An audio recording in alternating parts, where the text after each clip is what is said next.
Kun raadiyoo sagalee Oromooti. Raadiyoon sagalee Oromoo torbanitti guyyaa 3 wixata roobii fi sanbata galgala keessaa sa'a 7 hamma 7 walakkaatti kan isiniif darbu. Tamsaasni dambalii gabaabaa meetir baandii 16 yookaan kiiloo heerzii 17,850 fi karaa intarneetii oromovoice.org darbu kun amma jalqaba. Kun raadiyoo sagalee Oromooti. Akkam jirtu dhaggeeffattoota keenya kabajamoo. Kun sagantaa keenya caamsaa 25 bara 2015ti. Qophiin keenya hundee dhimma qabeenyaa turizimii fi loogii imaammata mootummaa Itoophiyaa irratti xiyyeeffata. Qophiin keenya afaan Ingiliffaa Oromiyaan isaati immoo dhimma filannoo Itoophiyaa irratti kan xiyyeeffatedha. Hunda dura kan dhiyaatu oduudha. An kanan isin keessummeessu Ayyaantuu Dameeti. Amma gara oduuttan isin dabarsa. Akka moltan oduu saati kanaaf qabnuun sin dhageessisaa Annaa Basaawaq jiraate. Itoophiyaan tapha filannoo marsaa 5ffaa milkaa'uu ibsite mormitoota akkuma barame filannoo booda taaziyaatti jiru. Al-Shabaab miseensa paarlaamaa tokko ajjeesuun dhaga'ame amma oduu bal'inaan. Itoophiyaan filannoo marsaa 5ffaaf gaggeessite milkiin xumureeraa jetti. Filannoo marsaa 5ffaa kanas akkuma barametti Ihaadig sagalee olaanaarraa argachuun abbaa injifannoo akka ta'e himataa jira. Taajjabdoota keessaa kan gamtaa Afrikaa bakka bu'anii argaman immoo filannichi milkiin xumurameera jechuun ibsaniiru. Haa ta'uti filannichi waan haaraa dhiyeesse hin qabu jedhu mormitoonni. Kan dorgomes kan mo'ates kanuma marsaalee arfan darban mo'achaa turedha. Oromiyaa keessatti filannichi otoo hin eegaliin xumuramuunsaa ibsamaa ture. Uummattoota kibbaaf Tigraay keessattis haaluma wal fakkaataan akka raawwateetu himame. Naannoo Amaaraa bakka tokko tokkotti garuu mormitooti sagalee caalmaa akka argatan himamaa jira. Eenyu akka ta'e garuu ammaaf hin beekamne. Haga ammaatti odeeffannoo jiruun Finfinnee fi Dirree Dawaa keessattis sagalee olaanaadhaan Ihaadig akka mo'ate ibsamaa jira. Boordiin filannoos filannichi haala gaariidhaan akka milkaa'ee fi akka hojiirra oolee ibsaa jira. Odeessi warra boordii filannoorraa argame akka ibsutti uummata Itoophiyaa miliyoona 37tti dhiyaatu sagalee kennuuf galmeeffame keessa harki 85 ol sagalee akka kenne beekameera.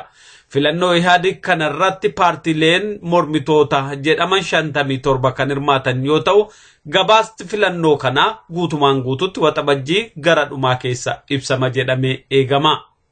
Kun kanaan otoo jiru mormiin barame Oromiyaa keessatti ka'uun beekame. Odeessi nu ga'e akka ibsutti barattoonni Oromoo akka kurupheetti adamsamaa otoo jiranii sagalee isaanii kan diddaa fi mormii mul'isuu isaanii jabeessanitti fufaniiru.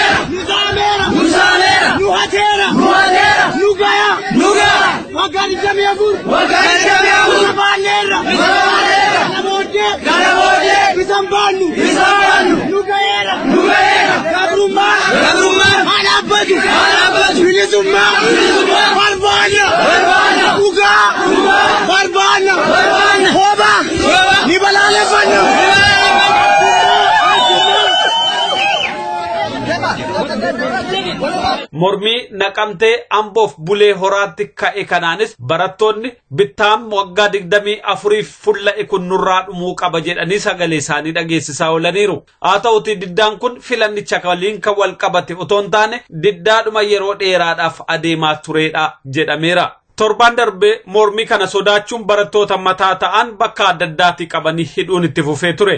Guyyaa filannoon kun gaggeeffamus bakka adda addaatti taajjabdoonni mormitoota bakka bu'anii dhiyaatan otoo hin argamin hafaniiru.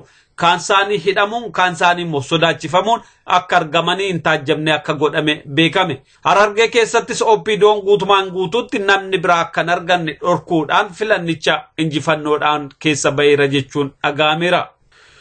Walfalmitoonni Sudaan kibbaarratti qoqqobbiin akka murteeffamu gamtaan Afrikaa gaafate. Manni marii tasgabbii gamtaa Afrikaa qaamolee wal falman lamaan irratti qoqqobbiin bittaa meeshaa waraanaa akka kaa'amuuf kan gaafatee jiru. Manni marii tasgabbii gamtichaa akka jedhetti dursitoonni wal falmitoota lamaanii yeroo ammaa kanatti dhibdee jiru hiikuudhaaf yaaliin godhanin jiru. Keessaayyuu Salvaa Kiir fi Riich Machaar wayitammaa biyyattii jeequmsa keessa akka galtu kan godhan yoo ta'u, nagaa argamsiisuuf yaaliin godhan tokkollee hin jiru jechuun jimlaan himateera. Kanaaf namoota lameen irratti qoqqobbiin murteessuun barbaachisaadha jechuun keessaayyuu biyyattiin meeshaa waraanaa akka hin arganne dhorkuun barbaachisaa ta'uusaa himeera. Hidhattoonni Alshabaab magaalaa Moqaadishoo keessatti tarkaanfii fudhatanii miseensa paarlaamaa tokko ajjeesan hojjettoota ministeera geejjibaa 3 galaafatan. BBC'n akka gabaasetti tarkaanfii Alshabaab kanaan miseensi paarlaamaa obbo Yusuf Diriir battalatti ajjeefaman. Isa waliin kan turan hojjettoonni ministeera geejjibaa 3 battalumatti galaafataman. Tarkaanfiin kun kan fudhatame sanbata xiqqaa darbee ture. Yeroo adda addaatti Alshabaab tarkaanfii fudhateen jeequmsa olaanaa Moqaadishoo keessatti kaasaa akka jiru beekameera. Mootummaan garuu humna dadhabee badaa jirurraa tarkaanfii fudhatamudha jechuudhaan ibsaa jira. Paartiin mormituu Burundii Bujumburaa keessatti ajjeefaman tarkaanfii kanaaf mootummaan gaafatamaadha jedhamaa jira. Mootummaan garuu keessaan qabu jechaa jira. Gaafatamaan paartii gamtaa nagaaf misooma dimokiraasii kaa turan obbo Zed Firuuz namoota hin beekamneen qe'uma isaanii keessatti ajjeefaman. Eegdonni isaanii lamaanis battalumatti akka ajjeefaman beekame. Torbaan darbe mormiin jabaa sababa yeroon aangoo pirezidaantii yeroo sadaffaaf dheerachuu isaatiin wal qabatee mormiin guddaa ka'ee ture. Fonqolchi mootummaas yaalamee ture. Amma deebi'ee garuu fashaleera. Biyyattiin yeroo ammaa kanas tasgabbii dhabdee jirti. Uummati kumaatamaan lakkaa'amu qe'eerraa buqqa'ee akka jiru beekameera. Oduun sa'aatii kanaaf qabnu kanuma qophii fi waliin nagaadhaan nu tura.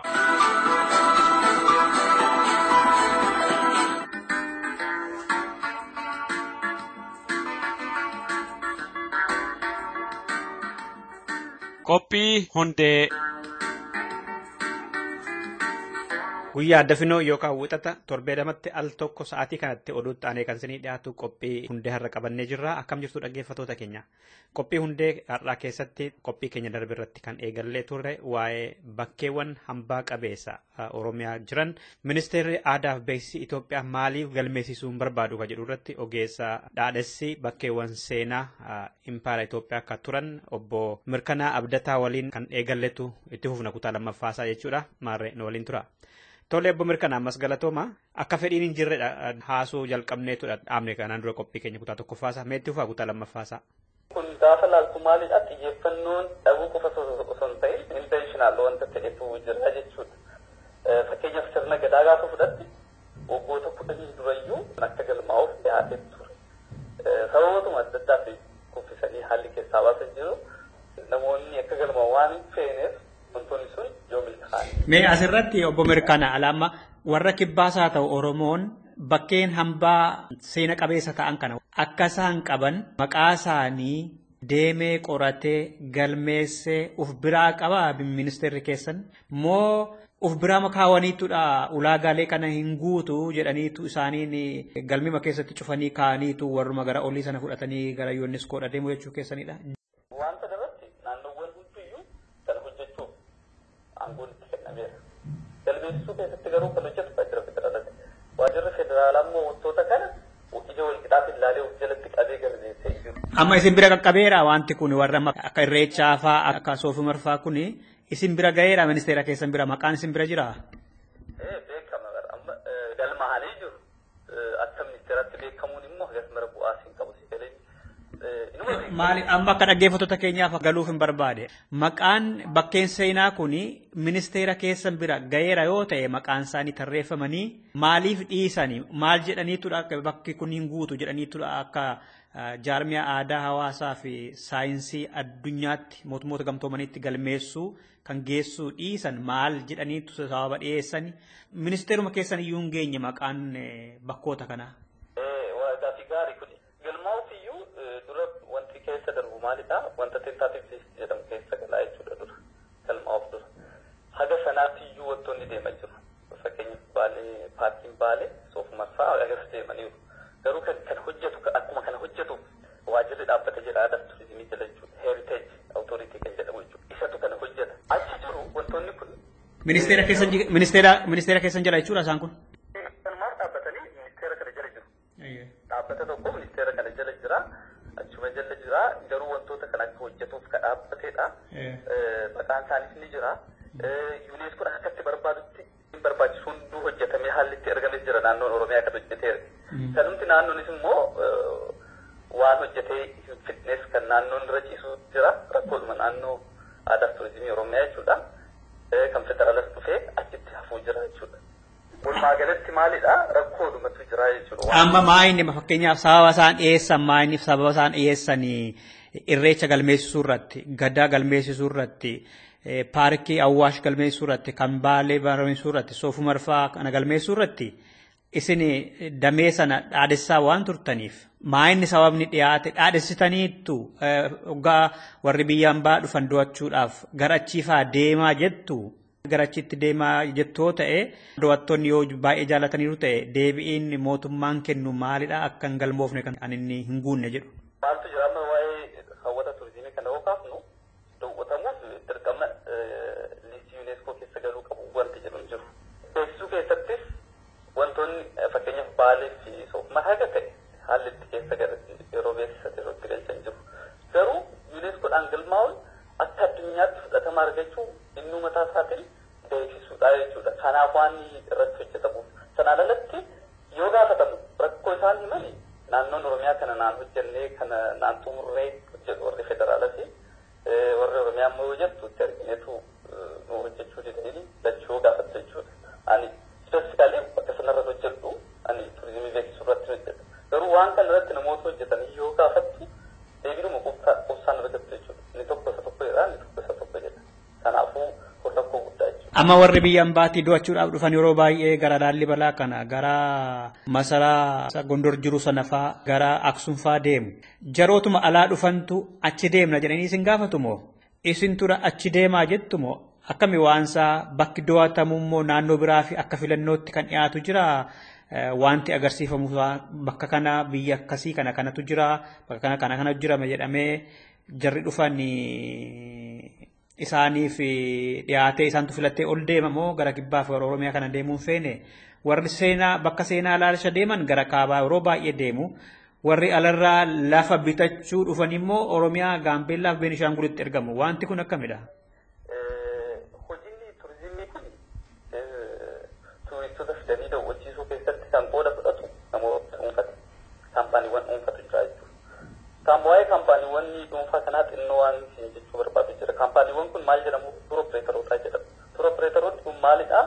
Turistoota fidanii maalitti gurguru turistii biyya alaa dhufanii yookiin Ingiliz yookiin Ameerikaas ta'uu danda'a bakka turistiin jiru dhaqanii waan akkasii qabna biyya Itoophiyaa jedhamtu keessaa. Waan akkasii qabna tiraanspoortii hamma kana siin kaffalchiisna nyaataaf hamma kanaa sireedhaaf hamma kana siin kaffalchiisna fagootaati doowwadhaa jedhateetidha kan itti gurguramu jechuudha. Kanaafuu paakeejii gurguru jechuudha. Eenyutu gurgura kan warra dhuunfaatti gurguru. Warri dhuunfaa kun immoo kaampaaniiwwan akkamitti eeyyamni kennamaaf jettee gaafa laaltu eeyyamni kan kennamuuf dirqama konkolaataa sadii qabaachuu qaba namni tokko kaampaanii akkasii banuuf jechuudha. Konkolaataa sadii qabaatee eeyyamni ni kennamaaf dhaqee beeksisee turistoota kana fidee daawwachiisaa jechuudha. Namoonni eeyyamni kennamuuf namoota akkamiiti? Namootuma sirnoota darban keessatti qabeenya kuufachaa bahanii fi namootuma akkasiitu jira jechuudha biizinasii kana keessatti. Namoonni kun eeyyama isaa qabu gaafa beeksisanii nama kaabaa qofa beeksisu galiin isaanii waggaatti warroonni guguddoo jedhaman kan mootummaatti beeksisan jechuudha. Kan dhoksaniin alatti akkaawuntii biyya alatti bananii akka taaksiin kaffalleef kan alatti galfatanii jiru baay'inaanii kan mootummaatti beeksisan haga miliyoona 40 argatu jechuudha kaampaaniiwwan sun waggaatti. Minimum haaraadha jedhame miliyoona tokko ni waggaa birrii kaampaanii tuur opereetarii kun jechuudha. Kaampaaniiwwan kana gaafa argitu eenyudha isaan gaafa jettu even mootummaaf iyyuu namoota hin deebine duubatti. Federaalizimii biyyattiin amma keessa jirtu kamiyyuu Oromoon na hafaa waan baay'eetu na hafaa jedhee waan gaafatu kana keessa jirtu namoota mormanidha jechuudha. Sigaleeraan sirumayyuu sabdaneessa biyyattiin qabduyyuu namoota fudhanneedha kaampaanii kana raan godhu jechuudha. Namoonni kun gaafa beeksisan uuma isaan barbaadanidha kan beeksisanii turistoota fidanii daawwachiisanii jechuudha. Mootummaan kana ni qarqaaraa akka beeksisan ni godhaa yeroo tokko tokko dhaqee ni beeksisaadha. Beeksisuu kana irratti iyyuu haalota mijeessaa jechuudha mootummaan. Kara guddaa amma biyya kanas kan dhufe gara akka kaampaanii 12 fidee dhufe kaampaanii 12 wajjin dhufe haaluma mijeessita malee waan taate baay'ee hin beeksisuu jiru. Haalumatu biizinasii hojjetaa jechuudha. Kaampaaniiwwan kun fidanii gaafa san godhan as keessa namni keenya ni jira biizinasii kana keessatti gara kaampaanii 310 jira biyya san keessa. Kaampaaniiwwan Oromoo fi yookiin uummattoota kibbaa keessa jiran hagam jettee ilaaltu lakkoofsan barbaaddeetu margitu. Isaaniyyuu warroota haaraa sirna kanaa fi sirnoota darbate namootuma kanatu keessa guutee jira. Haala kana keessa namni itti dhiibee waan naannoowwan kana keessa jiran beeksisan hin jiru. Yoo biizinasa isaaniitiif taatee isaaniiyyuu ni beeksisu yeroo tokko tokko jechuudha. Fakkeenyaaf gara Affaaritti ni beeksisu, gara uummatoota kibbaa naannoo Oromoo bakka jedhamu warra Hamar, Mursii warroota jedhamantu jiru. Uummata kana biratti dhaqanii ni beeksisu. Mootummaan iyyuu yoo karaa tolchuu barbaadu yeroo itti mormantu jira jechuudha. Uummanni kun karaan tolfame jechuun ammayyummaan ni dhufaa, uffata uffachuu jala qabu, soo tuuristiin maal laala dhufee nama akka maalitti ilaalu jechuudha. Akkuma akkasitti jiraatan barumsa illee kan argan barbaadu jira jechuudha namoota kanarraa wanti ilaalu. Faayidaa uummata sanaaf immoo waan godhan qabu naannoo deeman sanii agarsiisan sanaaf waan kennan. Dhaggeeffattoota keenya deebi'ee gaaffii kana kutaa sadaffaa isaa keessatti torbee lamaan kana qabannee deebina. Hangasittuu turtii gaarii an Lassuu Duulaati.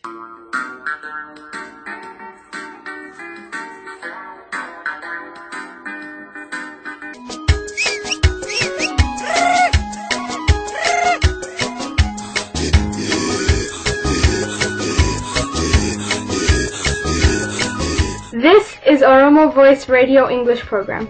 Oromo Voice Radio is broadcasting to Oromia at 16-meter band or 17,850 kilohertz or on oromovoice.org website.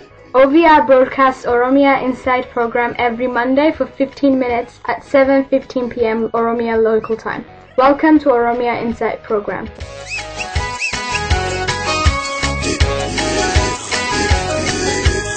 Welcome to Oromia Insight. My name is Aliji Galatu. Today I'll be talking about Ethiopian election. For 4 weeks, we presented about how Ethiopia came to existence, the Ethiopian election, and predict the outcome of the Ethiopian election. This is what Tsaggaye Ararsa said on that interview. Election is a way of securing legitimacy. It's a way of consolidating power. So for the government, it is very clear. It's the new language of democracy. Because an essentially anti-democratic political party, EPRDF, cannot be expected to run a democratic election and cannot be expected to give voice to the people. The reason is because itself, the EPRDF, is not internally democratic. The reason I say it is anti-democratic is because if there were democracy, a coalition of 4 parties cannot be run by a minority group which has got only 38 seats in the parliament of 547 seats. Oh, get up, stand up for your right. Get up, stand up for your right. Get up, stand up for your right. Get up, stand up for your right. I say, preacher man, don't tell me heaven is under the earth. I know you don't know what life is really worth. It's not all that glitter is gold. After story had never been told, and now you see the light.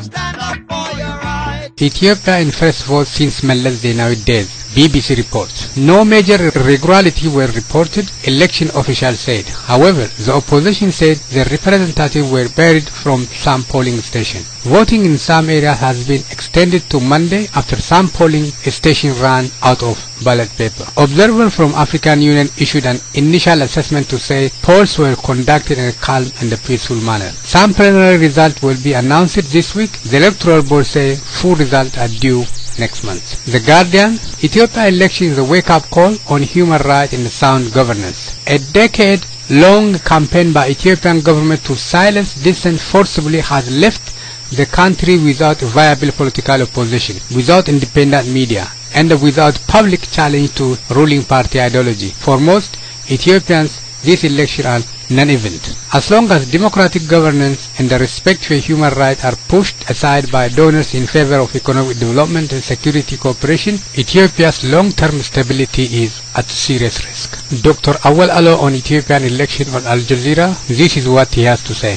Awal Alo is a fellow in human rights at the London School of Economics and Political Science. He joins me live from London. Good to have you on the show with us. It sounds like the opposition doesn't stand a chance. I think this is an election whose outcome is very much predetermined. I think the only thing that we don't know at this moment is whether there would be a repeat of the election of the 2010, where the governing party racked up about 99.6% of the votes, both at the regional and federal parliamentary levels. There might be small victories for the opposition in a few places, small surprise here and there, but the ruling party is largely predicted to win an absolute majority. If that's the case, then how important are these elections?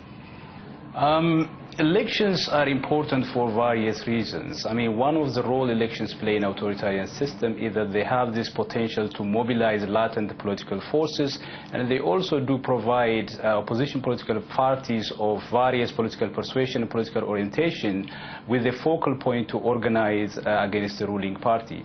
So, for example, one of the main opposition coalition, which is the Ethiopian Federal Democratic Unity Forum, popularly known as Madrak, is a front constituted of different parties, precisely because it is an election time. Different parties with different political ideologies came together to mount pressure against the governing party. So that is one opportunity. It also creates an opportunity for the broader public who doesn't get the opportunity to participate in public, to debate on political issues under normal circumstances, to get involved in politics. But clearly, the winning party, the biggest beneficiary of the exercise is the ruling party, because, as the Prime Minister was saying a little earlier, they can point to this momentum, to this enthusiasm, to this participation of the opposition and say, we won the election fair and square because you have been in the process from day one. Okay, and I guess it also makes the international and regional donors feel a little bit more comfortable about what's going on in the country. We're hearing many reports of human rights violations, particularly against journalists. Absolutely. One of the reasons, of course, why authoritarian regimes hold regular elections is partly because elections are constitutionally mandated, so it's a source of their legitimacy. But most importantly, they are one of the ways through which they can present their right to represent the people in that country before international institutions, and broadly speaking, in terms of the relationship they have with democracy promoters and development partners internationally. So the international dimension is also a crucial one. But obviously, if you look at the lead up to this election, the government has systematically suppressed the ability of the people to express their will freely, the ability to mobilize and organize the public through, for example, a complete decimation of civil society, creating extremely repressive political environment for the media, a very dangerous environment for the media. All these things essentially eliminate the conditions that are necessary for a free democratic election to exist in any country. Ethiopia is the fourth most censored country in the world. It has the highest number of journalists in jail in Africa. Just last year, for example, there were about 30 journalists that were exiled from the country. Okay. Since 2009, about 39 journalists, for example, were tried under terrorism charges. All this show that there is no level playing field for the opposition to compete in a free and fair election. Okay, Awal Alo, thank you very much for your time.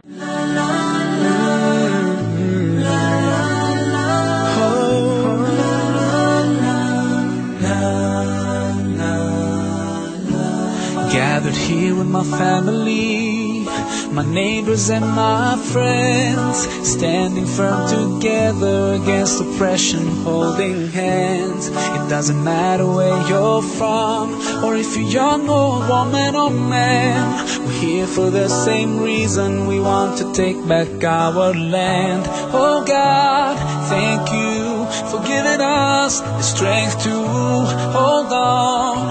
And now we're here together, calling you for freedom. Freedom, I know you can hear our call. for freedom, fighting for freedom. We know you won't let us fall. Oh, oh, we know you're here with us. No more being prisoners in our homes, no more being afraid to talk. Our dream is just to be free, just to be free. Now when we've taken our first step towards a life of complete freedom, we can see our dream getting closer and closer. We're almost there. Oh God, thank you for giving us the strength to hold on. And now we're here together, calling you for freedom, freedom. We know you can hear our call. Oh, oh, we're calling for freedom, fighting for freedom. We know you won't let us fall. Oh, oh, I can feel the pride in the air, and it makes me strong to see everyone standing together, holding hands in unity, shouting out loudly, nodding their right for freedom. This is it, and we're not backing up. Oh God, we know you hear our call, and we're calling you for freedom, freedom. We know you can hear our call.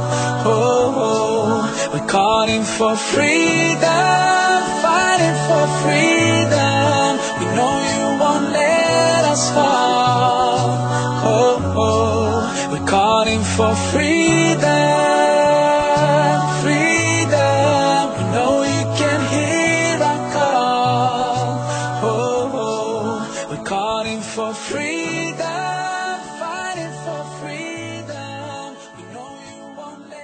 A statement by Ogaden Liberation Front ONLF, Sidama Liberation Front SLF, Oromo Liberation Front OLF. They released joint statement. I will read the first paragraph from the statement. The Tigrayan dictator ruling class was built on excessive military power. The regime indulged in the country into extreme poverty. The corruption of the ruling class was one of the main machinery that put the country into highest level of economic inequality, where the few members of the ruling class become the richest and the majority of the citizens are unable to even earn their daily bread. This high level of inequality resulted into absolute poverty, migration, loss of lives of hundreds of thousands of people. Today, hundreds of thousands of Ethiopian people are living in hunger and insecurity in their own country. Some as they cherish in Saharan desert and the Mediterranean Sea, while they were trying to escape from unfair and abusive government. After election, Reuters reported, Ethiopia voted on Sunday in parliamentary election that is expected to hand a landslide win to the ruling party, which boasts about delivering strong economic growth, while opponents complained their supporters were harassed. In power for almost a quarter of a century, the Ethiopian People Revolutionary Democratic Front, EPRDF, has overseen the transformation of a nation that was on its knees after communist purge in the famine to one that now attracts foreign investors.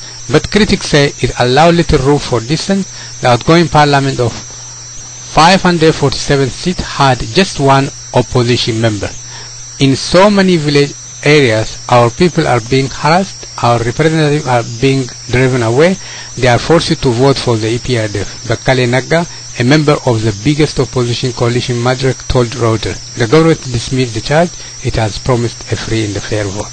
Oromo University student rally against the vote rigging after the election. This is what they have to say.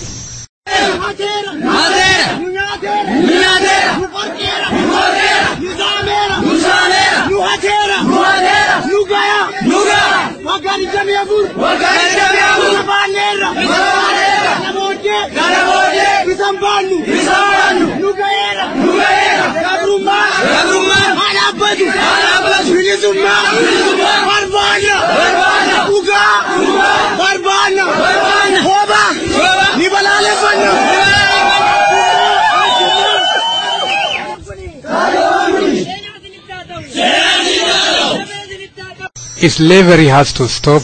We had enough. We want freedom. We want freedom. We want freedom.